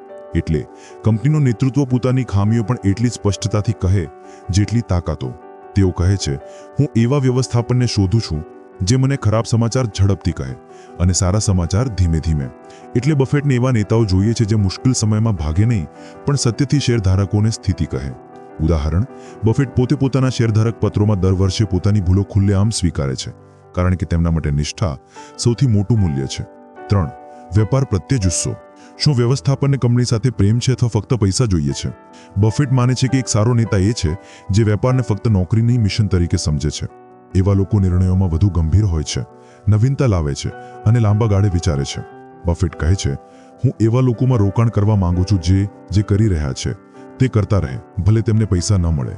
એટલે એવા સીઈઓ જે પોતાના કામમાં એટલા સમર્પિત હોય કે તેમને પૈસા કમાવા કરતાં વેપાર વધારવામાં વધુ મજા આવે. બફેટના વ્યવસ્થાપન સિદ્ધાંતોને એક વાક્યમાં સમજો. મહાન વેપારો નબળા વ્યવસ્થાપનથી નિષ્ફળ જાય છે, પણ સરેરાશ વેપાર પણ ઉત્તમ નેતૃત્વ હેઠળ ખીલી શકે છે. એટલે તમારું ઉત્પાદન કેટલું પણ સારું હોય, જો તેને ચલાવનાર વ્યક્તિ લાલચુ, અહંકારી અથવા બેજવાબદાર હોય તો કંપનીને ડૂબવાથી કોઈ નહીં બચાવી શકે. તેથી બફેટ કહે છે, ઘોડાને નહીં, જોકીને જુઓ. આ ધ્યેયમાંથી શું શીખવું? મૂડી વહેંચણીની સમજદાર નેતૃત્વ જરૂરી છે. પારદર્શિતા અને નિષ્ઠા બફેટની સૌથી મોટી માંગ છે. વેપાર પ્રત્યે જુસ્સો રાખનાર સીઈઓ જ લાંબા ગાળાનું મૂલ્ય બનાવે છે. શાનદાર ઉત્પાદન કરતા જવાબદાર વ્યક્તિ વધુ મહત્વની છે. રોકાણ ફક્ત આંકડાઓનું નથી, માણસોને ઓળખવાની રમત પણ છે. હવે તમે વિચારો, જ્યારે તમે આગલી વખતે કોઈ કંપનીમાં પૈસા મૂકો તો શું તમે ફક્ત તેનો નફો જોશો અથવા તેની પાછળ બેઠેલી ટીમ અને તેમના ઈરાદા પણ સમજવાનો પ્રયાસ કરશો? બફેટ જેવા રોકાણકારો આ તફાવત સમજે છે અને આ જ તફાવત તેમને બજારથી ઉપર ઉઠાવીને દિગ્ગજ બનાવે છે. અધ્યાય 8, જ્યાં વોરેન બફેટની રોકાણ યાત્રાનો એક એવો પાસો સામે આવે છે જે કદાચ સૌથી વધુ અવગણવામાં આવે છે, પણ એ જ પાસો તેમને દરેક રોકાણકારથી અલગ બનાવે છે. અધ્યાય 8, વેપારના સિદ્ધાંતો. વેપારને 4 મૂળભૂત સિદ્ધાંતો જે પર બફેટ વિશ્વાસ કરે છે. અત્યાર સુધી આપણે જાણ્યું કે બફેટ રોકાણ નિર્ણય પહેલા શું વિચારે છે: મૂલ્ય, વ્યવસ્થાપન, આંતરિક ભાવ, મોટ વગેરે. પણ આ અધ્યાયમાં તેઓ આપણને કહે છે કે કોઈ પણ કંપનીમાં રોકાણ કરતા પહેલા તેઓ પોતાની પાસેથી કયા પ્રશ્નો પૂછે છે. બફેટની એક વાક્ય છે, હું એક વધુ સારો રોકાણકાર છું કારણ કે હું વેપારી છું, અને એક વધુ સારો વેપારી છું કારણ કે હું રોકાણકાર છું. એટલે બફેટ ફક્ત આંકડા નથી જોતા, તેઓ કંપનીને એક જીવંત, શ્વાસ લેતા વેપાર તરીકે જુએ છે. અને આ જ કારણથી તેઓ 4 વેપાર સિદ્ધાંતો અનુસરે છે, જેને સમજવું કોઈ પણ રોકાણકાર માટે રમત બદલનારું બની શકે છે. તો ચાલો એક પછી એક તેમને સમજીએ, બફેટના વિચાર અને આપણા જીવન સાથે જોડાયેલા સંબંધિત ઉદાહરણો સાથે. સિદ્ધાંત 1, શું વેપાર સરળ અને સમજી શકાય તેવો છે? બફેટ ક્યારેય એવી કંપનીમાં રોકાણ નથી કરતા જેનો વેપાર મોડેલ તેમને મૂંઝવે છે. તેમનું માનવું છે કે જો તમે કંપનીના કામને 5 મિનિટમાં સમજાવી ન શકો તો તેને સમજ્યા જ નથી. આ જ કારણ છે કે બફેટ એવા વેપારમાં રોકાણ કરે છે જેમ કે Coca Cola, See's Candies, American Express વગેરે, જેના ઉત્પાદન, પ્રક્રિયા અને ગ્રાહક આધાર સ્ફટિક જેવા સ્પષ્ટ છે. ઉદાહરણ કોકાકોલા. લોકો રોજ પીવે છે, દાયકાઓથી સતત છે, બ્રાન્ડ મજબૂત છે અને વિતરણ દરેક જગ્યાએ છે. સરળ વેપાર, મજબૂત મૂલ્યો. બફેટ ટેક કંપનીથી પણ વર્ષો સુધી દૂર રહ્યા કારણ કે તેમને તેમનું મોડેલ પૂરેપૂરો સમજાતો ન હતો. આપણા માટે પાઠ: એવા વેપાર પસંદ કરો જેને તમારા માતા-પિતા અથવા કોઈ 10મા ધોરણના બાળક પણ સમજી શકે. સિદ્ધાંત 2, શું વેપાર પાસે સતત કાર્યકારી ઇતિહાસ છે? શું કંપનીનું પ્રદર્શન સતત સ્થિર રહ્યું છે? બફેટ એ કંપનીઓને ટાળે છે જે અચાનક વધે અને પછી ક્રેશ થઈ જાય. તેમને સતતતા પસંદ છે. તેઓ જુએ છે છેલ્લા 5-10 વર્ષથી કંપની સ્થિર વૃદ્ધિ કરી રહી છે કે નહીં. શું દર વર્ષે તેની કમાણી સુધરી રહી છે? શું ગ્રાહકો સતત તેની સાથે જોડાયેલા છે? બફેટના મતે એક સારો વેપાર સમય જતાં અનુમાનિત અને સાબિત પરિણામો આપે છે. તેથી તેઓ ભાગ્ય જેવા ક્ષેત્રોમાં રોકાણ કરે છે જ્યાં નિયમન, રાજનીતિ અથવા ફેશન વલણથી પ્રદર્શન હાલે છે, જેમ કે એરલાઇન્સ, ટેલિકોમ અથવા ફેશન આધારિત કંપનીઓ. સિદ્ધાંત 3, શું વેપાર પાસે અનુકૂળ લાંબા ગાળાની સંભાવના છે? શું કંપનીનું ભવિષ્ય તેજસ્વી અને ટકાઉ છે? હવે વાત આવે છે કંપનીના ભવિષ્યની. બફેટ અહીં જુએ છે કે શું આવનારા 10-20 વર્ષમાં કંપનીની જરૂરિયાત રહેશે? શું તેનું ઉત્પાદન એવું છે જે લોકો વારંવાર વાપરશે? શું સ્પર્ધકો તેને સરળતાથી નકલ કરી શકે છે? ઉદાહરણ જિલેટ. દરેક માણસ રોજ શેવિંગ કરે છે. કંપની પાસે બ્રાન્ડ નિષ્ઠા છે, પુનરાવર્તિત ગ્રાહક આધાર છે અને ભાવ નિર્ધારણ શક્તિ છે. બફેટ તેને કહે છે ટકાઉ સ્પર્ધાત્મક લાભ. એટલે એ મોટ જે કંપનીને લાંબા ગાળે પણ સુરક્ષિત રાખે. સિદ્ધાંત 4, શું વ્યવસ્થાપન શેરધારકો સાથે તાર્કિક અને ખુલ્લું છે? બફેટ કોઈ કંપનીના આંકડા કરતાં તેના વ્યવસ્થાપનને વધુ પરખે છે. તેઓ પૂછે છે શું સીઈઓ શેરધારકોના હિતમાં નિર્ણયો લે છે? શું તે પોતાની પગાર અને લાભોને ન્યાયી ઠેરવે છે? શું કંપની પોતાની ભૂલો સ્વીકારે છે? બફેટને પસંદ નથી એવા સીઈઓ જે ફક્ત મીડિયામાં દેખાવા માટે કામ કરે અથવા જે પોતાના નુકસાન છુપાવે. તેમના માટે વ્યવસ્થાપનની નિષ્ઠા જ સૌથી મોટો મોટ છે. તેઓ કહે છે, હું મધ્યમ વેપારમાં મહાન લોકો સાથે રોકાણ કરવા તૈયાર છું કરતાં મહાન વેપારમાં અનૈતિક નેતૃત્વ સાથે. તો આ અધ્યાયમાંથી આપણને શું શીખવા મળ્યું? બફેટની નજરમાં એક સારા વેપારની ઓળખ એ છે: સરળ હોય, સમજવામાં સહેલું, સતત હોય, વર્ષો વર્ષ સ્થિર વૃદ્ધિ કરતો હોય, ભવિષ્ય પ્રૂફ હોય, આવનારા વર્ષોમાં જરૂરિયાત રહે, નિષ્ઠાવાન લોકો ચલાવે જે શેરધારકોની ઇજ્જત કરે. અને આ 4 સ્તંભ છે જેના પર બફેટ કોઈ પણ રોકાણનો નિર્ણય લે છે. આ સિદ્ધાંતો ફક્ત રોકાણમાં જ નહીં કામ આવે, પણ જો તમે પોતે કોઈ વેપાર ચલાવો છો તો આ તમારી કંપનીને પણ બફેટ સ્તરની વિશ્વસનીયતા આપી શકે છે. હવે તમે વિચારો, શું તમે ક્યારેય કોઈ શેર ખરીદતા પહેલા પોતાની પાસેથી આ 4 પ્રશ્નો પૂછ્યા છે? જો ના, તો આજથી પૂછો. કારણ કે બફેટ જેવા બનવું હોય તો વિચાર પણ બફેટ જેવો હોવો જોઈએ. અધ્યાય 9 તરફ જ્યાં વાત થશે વોરેન બફેટના રોકાણના નાણાકીય સિદ્ધાંતોની. અત્યાર સુધી આપણે જાણ્યું કે બફેટ કોઈ વેપારને કેવી રીતે સમજે છે, કેવી રીતે તેનું મોડેલ, વ્યવસ્થાપન અને ભવિષ્ય જુએ છે. પણ હવે પ્રશ્ન છે કોઈ પણ કંપનીની નાણાકીય મજબૂતીને કેવી રીતે પરખવી. તો ચાલો શરૂ કરીએ અધ્યાય 9 નાણાકીય સિદ્ધાંતો. બફેટના રોકાણ પાછળના આંકડાઓની વાર્તા. બફેટ કહે છે, હું શેર બજારને કેસિનો તરીકે નથી જોતો, હું તેને વાસ્તવિક વેપારના ભાગો ખરીદવાના સ્થળ તરીકે જોઉં છું. અને જ્યારે તમે કોઈ વેપાર ખરીદો છો તો તેનું આરોગ્ય તપાસવું જરૂરી છે ને. એટલે તે કેટલું કમાઈ રહી છે, તેની વૃદ્ધિ કેવી છે, તેનો ખર્ચ, દેવું, વળતર કેવા છે. આ અધ્યાયમાં બફેટ આપણને શીખવે છે કે નાણાકીય નિવેદનોને કેવી રીતે જોવા અને કયા પ્રકારે તેઓ આંકડાઓને જાદુની જેમ વાપરે છે, પણ ખૂબ જ સરળ તર્ક સાથે. બફેટ કોઈ પણ કંપનીનું વિશ્લેષણ કરવા માટે 4 મુખ્ય નાણાકીય મેટ્રિક્સ ધ્યાનમાં રાખે છે. 1. ઇક્વિટી પર વળતર ROI. માલિકના પૈસા પર કંપની કેટલું વળતર આપે છે. ROI છે ચોખ્ખી આવક ભાગ્યા શેરધારકોની ઇક્વિટી. બફેટ કહે છે ROI કહે છે કે કંપની પોતાના માલિકોના પૈસાનો કેટલો અસરકારક રીતે ઉપયોગ કરી રહી છે. ઉદાહરણ 2 કંપનીઓ છે. કંપનીએ 10 કરોડ રૂપિયા કમાઈ છે 100 કરોડ રૂપિયા ઇક્વિટી પર ROI 10%. કંપની બી પણ 10 કરોડ રૂપિયા કમાઈ છે 50 કરોડ રૂપિયા ઇક્વિટી પર ROI 20%. બફેટને કંપની બી વધુ પસંદ આવશે કારણ કે તે પોતાના સંસાધનોને વધુ કાર્યક્ષમ રીતે વાપરી રહી છે. ઊંચું ROI, વધુ સારો વેપાર મોડલ વત્તા કાર્યક્ષમ વ્યવસ્થાપન. 2. નફા માર્જિન. કમાણીમાંથી કેટલો ભાગ વાસ્તવિક નફો છે. નફા માર્જિન ચોખ્ખો નફો ભાગ્યા આવક. બફેટ એ કંપનીઓમાં રોકાણ કરે છે જેમના સ્થિર અને અનુમાનિત વધતા નફા માર્જિન હોય. તેઓ કહે છે સતત ઊંચા માર્જિન કહે છે કે કંપની પાસે ભાવ નિર્ધારણ શક્તિ છે. જેમ કે કોકાકોલા અથવા જિલેટ. તેમની પાસે એટલી બ્રાન્ડ મૂલ્ય છે કે તેઓ પોતાનો ભાવ વધારી શકે છે તો પણ લોકો ખરીદે છે. નીચા માર્જિન કંપનીઓ જે ફક્ત ભાવ કાપીને ટકી રહે છે, બફેટ તેમનાથી દૂર રહે છે. 3. કમાણી અનુમાનિતતા. શું કંપનીની કમાણી અનુમાનિત અને સ્થિર છે. બફેટ સ્થિર અને અનુમાનિત કમાણીને પસંદ કરે છે. તેઓ એ કંપનીઓથી દૂર રહે છે જેમની આવક ખૂબ વોલેટાઇલ હોય, જેમ કે કોમોડિટી આધારિત અથવા ચક્રીય ઉદ્યોગો, તેલ, ધાતુઓ, એરલાઇન્સ વગેરે. જો તમે વેપારની કમાણી અનુમાન ન કરી શકો, તમે તેનું મૂલ્યાંકન ન કરી શકો. તેથી બફેટ એવી કંપનીઓ પસંદ કરે છે જેમનો વેપાર મોડેલ સ્પષ્ટ છે, જેમની કમાણી દર વર્ષે સ્થિર વધે છે, જેમાં આર્થિક આશ્ચર્યો ઓછા આવે છે. 4. દેવું વ્યવસ્થાપન. કંપની કેટલું દેવું લઈને ચાલે છે. બફેટ ક્યારેય ભારે દેવાવાળી કંપનીઓમાં પૈસા નથી મૂકતા. તેમનું માનવું છે કે દેવું એ ઓક્સિજન દેવું છે. તમે તેને નોટિસ નથી કરતા જ્યાં સુધી તે ખતમ ન થાય. જો કંપની પર વધુ દેવું હોય તો બજાર નીચે જતા તે કંપની ટકી નહીં શકે. તેઓ ઓછા દેવાવાળી કંપનીઓ પસંદ કરે છે જેમનો રોકડ પ્રવાહ એટલો મજબૂત હોય કે તે પોતાના વિસ્તરણ અને કાર્યોને ભંડોળ આપી શકે. ભારે દેવાવાળી કંપનીઓને બફેટ જોખમી માને છે, ભલે તેમની કમાણી પસ્થાયી રીતે સારી દેખાતી હોય. બફેટની નાણાકીય તપાસ ચેકલિસ્ટ. હવે જો તમારે બફેટની જેમ કોઈ કંપનીનું મૂલ્યાંકન કરવું હોય તો પૂછો, શું ROI સતત 15% અથવા તેનાથી વધુ છે. શું નફા માર્જિન સ્થિર અને મજબૂત છે. શું કમાણી દર વર્ષે સ્થિર વધી રહી છે. શું દેવું ઓછું છે અથવા વ્યવસ્થિત છે. જો જવાબ હા છે તો આ કંપની બફેટના ફિલ્ટરમાંથી પસાર થઈ શકે છે. બફેટના વિચારો. આંકડા વાર્તાઓ કહે છે. બફેટ ક્યારે આંકડાઓને ફક્ત સૂત્રો માટે વાપરતા નથી. તેઓ તેમને એક વાર્તાની જેમ વાંચે છે. નફો વધી રહ્યો છે, શા માટે. માર્જિન ઘટ્યું છે, ભાવનો મુદ્દો છે કે સ્પર્ધા વધી ગઈ છે. દેવું વધ્યું છે, શું કંપની જોખમી વિસ્તારમાં જઈ રહી છે. તેઓ દરેક અનુપાતને એક સંકેત તરીકે જુએ છે જે તેમને કહે છે કે આ વેપાર સ્વસ્તિક છે કે નહીં. આ અધ્યાયમાંથી 5 મોટી શીખ. ઊંચું ROI એ સ્માર્ટ કંપની, મજબૂત નફા માર્જિન એ સ્પર્ધાત્મક લાભ, સ્થિર કમાણી એ અનુમાનિત મૂલ્યાંકન, ઓછું દેવું એ લાંબા ગાળાનું ટકાવું, નાણાકીય નિવેદનો એ વેપારની સત્યતા. હવે તમે વિચારો, જ્યારે તમે આગલી વખતે શેર ખરીદવા જાઓ તો શું તમે ફક્ત ભાવ અને વલણ જોઈને નિર્ણય લેશો અથવા બફેટની જેમ નાણાકીય આરોગ્ય શોધશો. યહી તફાવત બનાવે છે એક રોકાણકારને સરેરાશથી અસાધારણ. અધ્યાય 10 જે વોરેન બફેટની સંપૂર્ણ રોકાણ વ્યૂહરચનાનો એ ભાગ છે જ્યાં વિશ્લેષણથી કાર્યવાહી લેવામાં આવે છે. અત્યાર સુધી આપણે જાણ્યું કે બફેટ કોઈ વેપારને કેવી રીતે પસંદ કરે છે, કેવી રીતે તેના આંકડાઓ સમજે છે અને કેવી રીતે તેનું ભવિષ્ય અનુમાન કરે છે. પણ અસલી નિર્ણય તો ત્યારે થાય છે જ્યારે પ્રશ્ન આવે છે, હવે ખરીદવું છે કે નહીં. તો ચાલો શરૂ કરીએ. અધ્યાય 10 મૂલ્યના સિદ્ધાંતો. વોરેન બફેટનું અસલી ખરીદ અને ન ખરીદ ફોર્મ્યુલા. બફેટ રોકાણને ક્યારેય જુગાર કરી તે નથી જોતા. તેઓ કહે છે રોકાણ સૌથી બુદ્ધિશાળી છે જ્યારે તે સૌથી વધુ વેપાર જેવું હોય. તેનો અર્થ છે દરેક રોકાણ, ભલે તે ₹1 હોય અથવા 1 અબજ રૂપિયાનું, તેને વેપારની જેમ વિચારીને કરવું જોઈએ. અને આ જ વિચાર તેમને ટોળાથી અલગ કરે છે. આ અધ્યાયમાં બફેટ આપણને કહે છે કે કોઈ વેપારનું અસલી મૂલ્ય કેવી રીતે ગણતરી કરવું અને તેને સાચા ભાવે ખરીદવાનો નિર્ણય કેવી રીતે લેવો. બફેટના મૂલ્ય સિદ્ધાંતો. આ સિદ્ધાંતો એ વ્યવહારુ ફિલ્ટર છે જેના દ્વારા બફેટ નક્કી કરે છે કે શું તે ખરીદવા યોગ્ય છે અને શું મારે રાહ જોવી જોઈએ. ચાલો તેમને એક પછી એક સરળ ભાષામાં સમજીએ. સિદ્ધાંત 1. આંતરિક મૂલ્યની ગણતરી કરો. આંતરિક મૂલ્ય એટલે કોઈ કંપનીનો અસલી ભાવ, તેની ભવિષ્યની કમાણીના આધારે.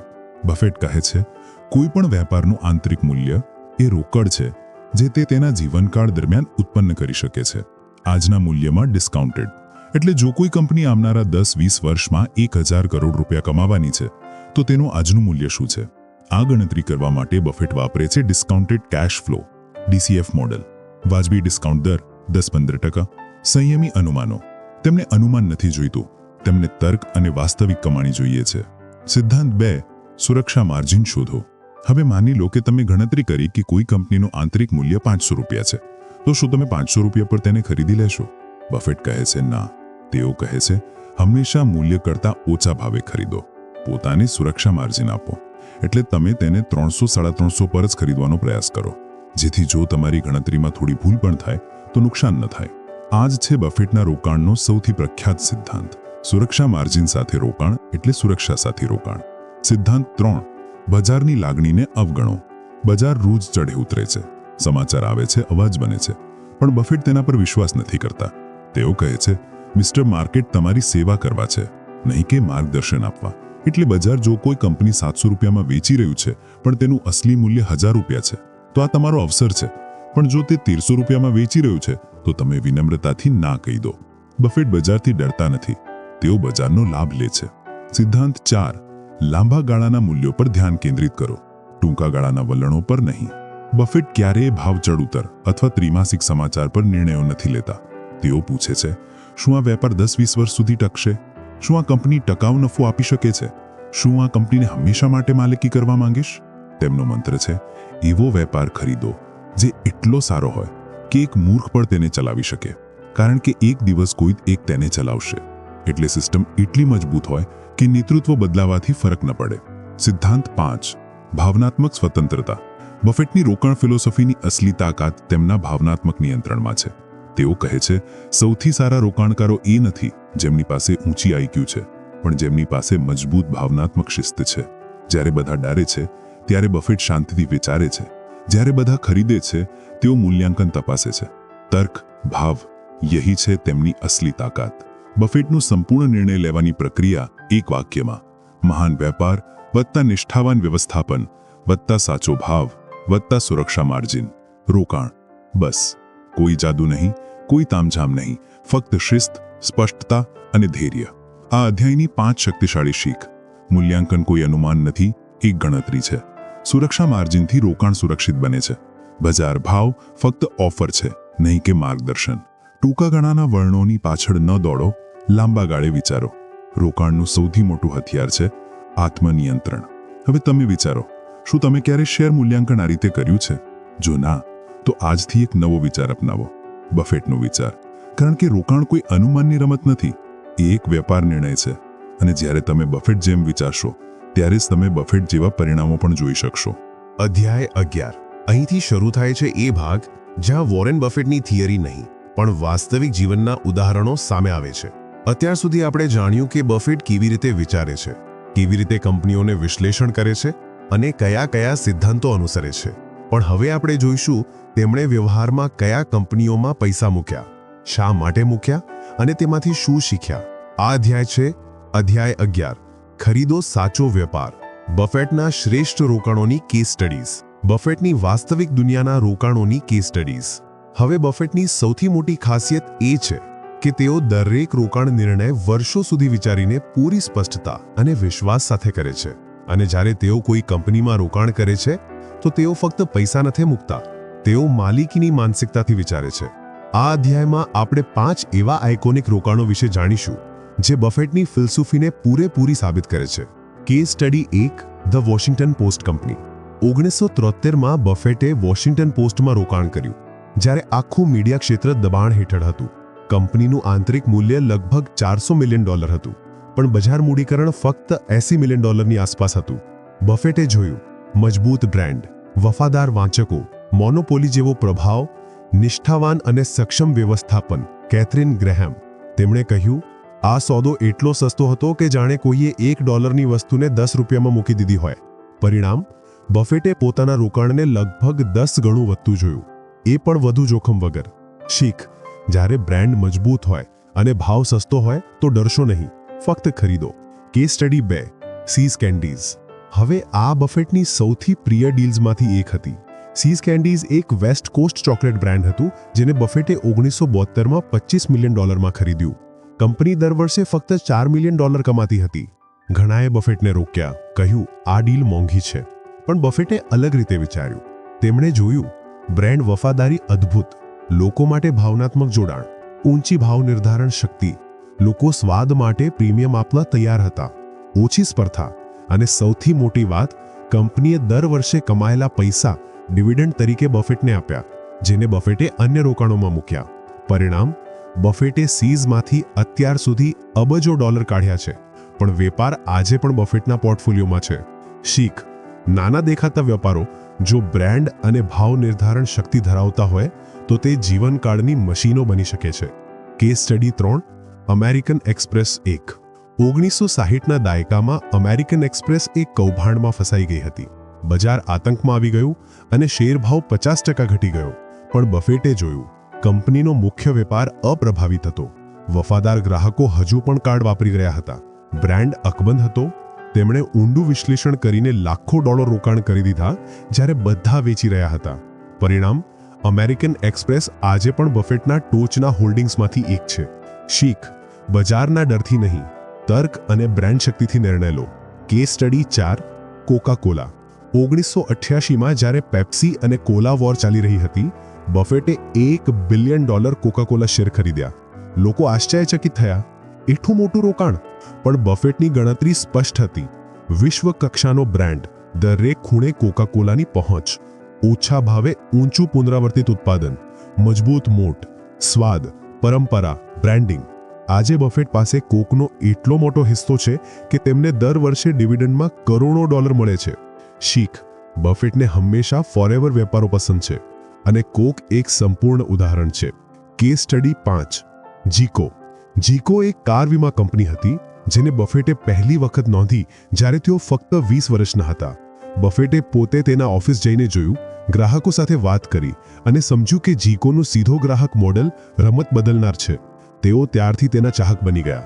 બર્કશાયરે પછી જીકોને સંપૂર્ણ અધિગ્રહણ કરી લીધું અને તે હવે બર્કશાયરની સૌથી મૂલ્યવાન કંપનીઓમાંથી એક છે. શીખ: મહાન રોકાણો વારંવાર ત્યારે મળે છે જ્યારે તમે જિજ્ઞાસાથી શીખો છો. બફેટ પોતે જઈને કંપનીઓને જોવા નીકળતા હતા. આ અધ્યાયમાંથી શું શીખવું? મહાન કંપનીઓ વારંવાર આતંકમાં સસ્તી મળે છે. બ્રાન્ડ શક્તિ, ભાવ નિર્ધારણ શક્તિ અને ગ્રાહક વફાદારી બફેટ માટે અમૂલ્ય છે.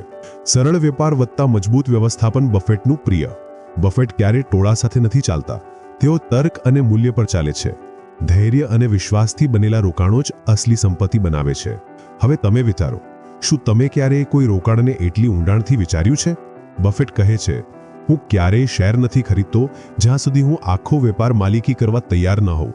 અને આ જ છે જે તેમને બનાવે છે દુનિયાનો સૌથી વિશ્વાસપાત્ર રોકાણકાર. અધ્યાય 12. આ છે ધ વોરન બફેટ વેનો અંતિમ અધ્યાય. અને જેમ દરેક મહાન વાર્તાનો અંત એક શીખ સાથે થાય છે, તેમ આ અધ્યાયમાં આપણને મળશે બફેટના સંપૂર્ણ વિચાર, સંપૂર્ણ વ્યૂહરચના અને સંપૂર્ણ જીવનનો સાર. એક અંતિમ નિષ્કર્ષ જે તમને ના ફક્ત વધુ સારો રોકાણકાર પણ વધુ સારો વિચાર ધરાવતો માણસ બનાવી શકે છે. અધ્યાય 12 નું ટાઇટલ છે the way of Warren Buffett. Warren બફેટનો અસલી રસ્તો, એક રોકાણકારથી વધુ, એક વિચાર. અત્યાર સુધી તમે બફેટ વિશે ઘણું જાણી ચૂક્યા છો. તેમની શિસ્ત, તેમનું ધૈર્ય, તેમની વ્યાપાર સમજ, તેમની ભાવનાત્મક સ્થિરતા અને તેમનો એક જ હેતુ, મૂલ્ય પર ધ્યાન આપવું, ભાવ પર નહીં. પણ આ અંતિમ અધ્યાયમાં લેખક આપણને યાદ કરાવે છે કે બફેટનો રસ્તો ફક્ત રોકાણનો નથી, એક વિચાર છે, એક જીવન જીવવાનો રસ્તો છે. બફેટની ફિલોસોફીનો સાર, એક વિચારની સ્વતંત્રતા. બફેટની સૌથી મોટી તાકાત એ છે કે તેઓ ટોળાની પરવા નથી કરતા. જ્યારે બજાર ચઢે છે ત્યારે પણ તેઓ વિચારે છે, શું આ સાચે તાર્કિક છે? જ્યારે બધા આતંકમાં વહેંચે છે ત્યારે તેઓ વિચારે છે, શું આ અવસર છે? તેઓ કહે છે, તમારે સ્વતંત્ર રીતે વિચારવું પડશે, ભલે દરેક તમારી સાથે અસહમત હોય. એટલે વિચારવું શીખો, નકલ નહીં કરવી. 2. જીવનભર શીખવું. બફેટ દરરોજ કલાકો પુસ્તકો વાંચે છે, સમાચાર પત્રો, બેલેન્સ શીટ્સ, જીવન ચરિત્રો. તેઓ કહે છે, જેટલું વધુ શીખશો તેટલું વધુ કમાશો. તેમના મતે સૌથી મૂલ્યવાન સંપત્તિ છે તમારો મગજ અને તેને દરરોજ તીક્ષ્ણ કરવું જરૂરી છે. જો તમે દરરોજ થોડું વધુ સારું બનો તો એક વર્ષમાં તમે 365 ગણું નહીં ઘાતાંકીય રીતે વધો છો. 3. સરળતા એ શક્તિ છે. બફેટ ક્યારેય જટિલ વ્યૂહરચનાઓ અનુસરતા નથી. તેમનું માનવું છે સરળ કામ કરે છે, જટિલ નિષ્ફળ જાય છે.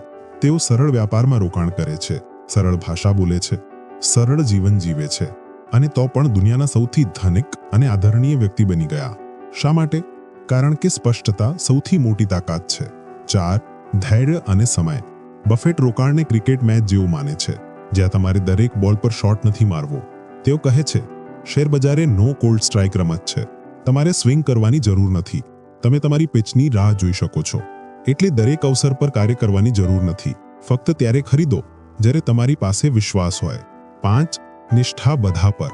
બફેટ માટે ચારિત્ર્ય સૌથી ઉપર છે. તેઓ કહે છે પ્રતિષ્ઠા બનાવવામાં 20 વર્ષ લાગે છે અને તેને બરબાદ કરવામાં 5 મિનિટ. તેથી બફેટ ફક્ત એવા લોકો અને કંપનીઓ સાથે જોડાય છે જેમના પર તેઓ પૂરો વિશ્વાસ કરી શકે. તેમના વ્યાપાર નિર્ણયો ફક્ત તર્કથી નહીં મૂલ્યોથી પણ ચાલે છે. બફેટની અંતિમ તપાસ ચેકલિસ્ટ પુસ્તકના મતે જો તમે બફેટ જેવા રોકાણકાર બનવા માંગો છો તો આ છે તમારા માર્ગદર્શક નિયમો. વ્યાપારને સમજો, સતત કમાણી શોધો, એક્વિટી પર મજબૂત વળતર શોધો, વધુ પડતું દેવું ટાળો, આંતરિક મૂલ્ય કરતાં ડિસ્કાઉન્ટ પર ખરીદો, લાંબા ગાળા માટે રોકાણ કરો, નિષ્ઠા ધરાવતા વ્યવસ્થાપન પર વિશ્વાસ કરો, બજારના મૂડ સ્વિંગને અવગણો.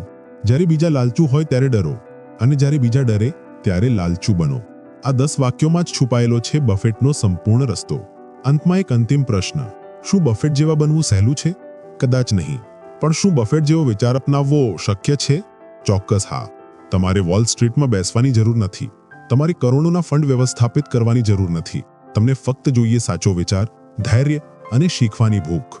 વોરન બફેટ વે કોઈ ટૂંકો રસ્તો નથી, એક માનસિકતા છે. તો મિત્રો, તમે હમણાં જ સાંભળી છે આખું પુસ્તક ધ વોરન બફેટ વે, એક વ્યક્તિના સાદા વિચારથી બનેલી અસાધારણ સફળતાની વાર્તા. હવે નિર્ણય તમારો છે. શું તમે આજે પણ ટોળાની પાછળ ચાલવા માંગો છો અથવા આજથી બફેટની જેમ વિચારવું, સમજવું અને આગળ વધવું માંગો છો? આ બુક રિવ્યુને અંત સુધી જોવા માટે તમારો ખૂબ ખૂબ આભાર. હવે તમારે 3 વસ્તુઓ કરવાની છે. સૌથી પહેલા તો આ ચેનલને સબસ્ક્રાઇબ ના કરી હોય તો કરી લો, કારણ કે જેટલા વધુ તમે સબસ્ક્રાઇબ કરશો એટલા જ વધુ સારા અને મૂલ્યવાન વિડીયો અમે તમારા માટે લાવી શકીશું. નંબર 2, કોમેન્ટ્સમાં મને જણાવો કે આ બુક રિવ્યુમાં તમને શું સારું લાગ્યું અને શું ખરાબ લાગ્યું, જેથી અમે તે ભૂલોને પુનરાવર્તિત ન કરીએ. અને તમે બીજી કઈ બુક્સના વિડીયો જોવા માંગો છો એ જણાવો, જેથી અમે તે વિડીયો લાવીએ અને તમને વધુમાં વધુ મૂલ્ય આપી શકીએ.